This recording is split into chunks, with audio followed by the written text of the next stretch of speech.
Hola amigos y amigas de YouTube. Soy Andrea y vamos a practicar español. Tonight I want to practice with you commands. So this is when you're telling someone to do something. For example, go get that book for me, please. Or do your homework. Or call me. Or don't call me. Those are all commands. And in English, it's pretty easy. But in Spanish, you have to think about, am I speaking to you formal or you informal? Am I speaking to you singular or you plural? Remember, there's 4 different yous in Spanish: tú, usted, vosotros, and ustedes. So tonight, we're just going to look at the informal singular commands. If I'm speaking to you in an informal way, you in the singular. All right, the to form. And these are a little tricky because if you say the affirmative command, like call me, it's one set of endings. And if you say don't call me, you use a different set of endings. It's also interesting that the pronouns go in a different place. Call me versus me, you should call. So let's take a look at these. They're a little tricky, but you can get used to it with exposure, repetition, and practice. What you need for everything, right? Voy a compartir mi pantalla aquí con muchos ejemplos de los mandatos informales, informal commands. Okay, so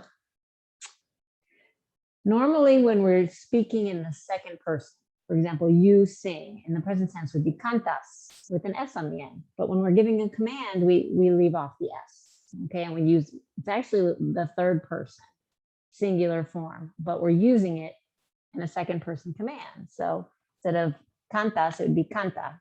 Instead of comes, it's come. Instead of abres, it's abre. Instead of lees, it's lee. Instead of caminas, it's camina. Instead of tomas, it's toma. And instead of vives, it's vive.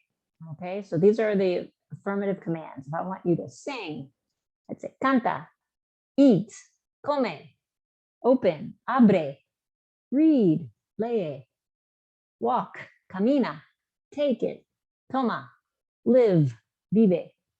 Okay, those are the affirmatives.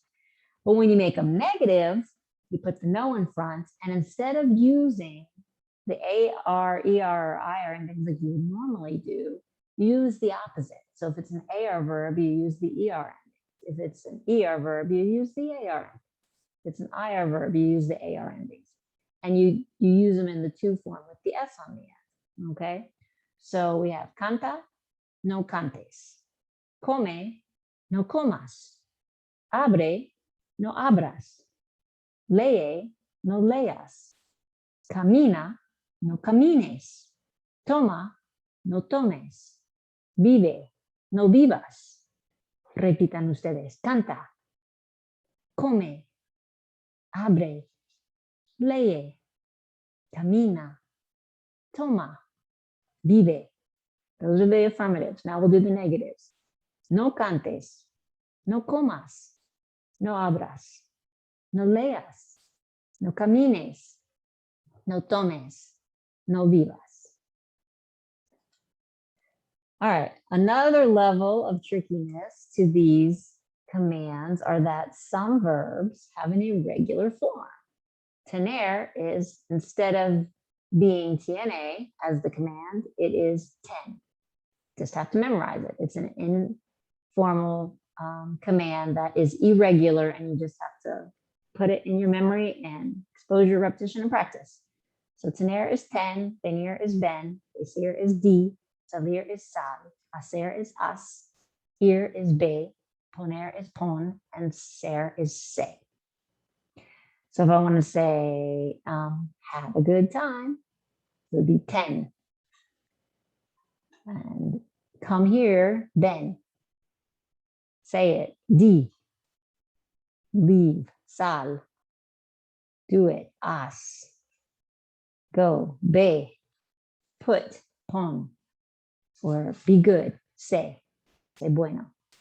Repitan ustedes, ten, ven, di, sal, haz, ve, pon, sé.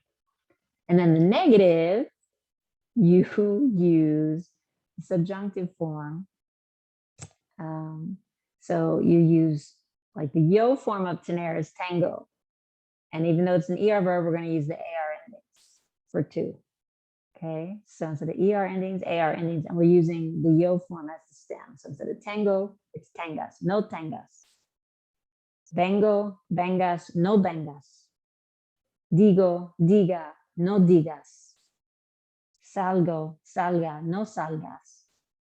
Hago, haga, no hagas. Voy, well, this one's irregular. This one's totally irregular. No vayas.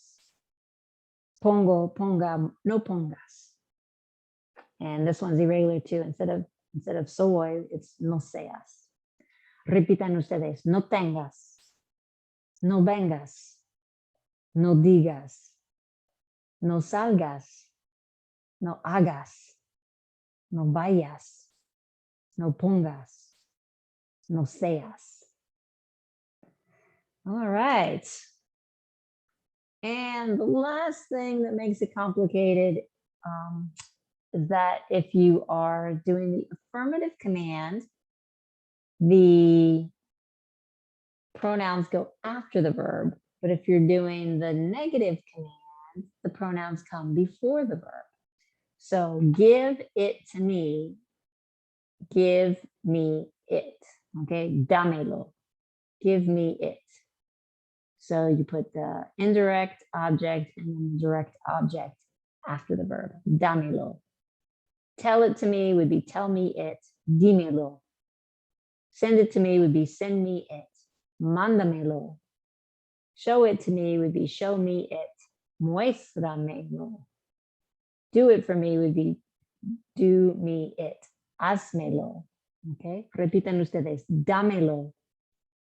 Dímelo. Mándamelo. Muéstramelo. Házmelo. And then for the negative, you put the no first, and then you're going to put the indirect object, followed by the direct object, followed by the verb. And of course, the verb is in the form that we practiced earlier, which is the subjunctive for the to form. Don't give it to me would be no me lo des. Don't tell it to me, no me lo digas. Don't send it to me, no me lo mandes. Don't show it to me, no me lo muestres. Don't do it for me, no me lo hagas. Repitan ustedes, dámelo, no me lo des. Dímelo, no me lo digas. Mándamelo, no me lo mandes. Muéstramelo, no me lo muestres. Házmelo, no me lo hagas. So I know that's a lot of information, and I know that's a little tricky. It's a lot to digest. What I would recommend is just practice. Canta, no cantes. Come, no comas. Abre, no abras. Or just pick one, you know, like tell me, dime. Don't tell me, no me digas. Just pick one and practice until it feels natural. So you don't have to think about it like, oh, should I use the AR endings or the ER endings? Am I using the yo form as a stem, or is it irregular? It's so much to think about. I mean, if you're thinking and conjugating, it's never going to fall out of your mouth. You just have to practice, repeat, listen. And eventually you'll get used to it. So thank you so much for practicing with me today. Mil gracias por tu paciencia. And keep on studying. Keep on playing these videos. Keep on repeating and listening and practicing and exposing yourself to all these forms, because the more you are aware of these differences, the more you're going to start hearing them and understanding them and using them in conversation. Buen trabajo. Mil gracias.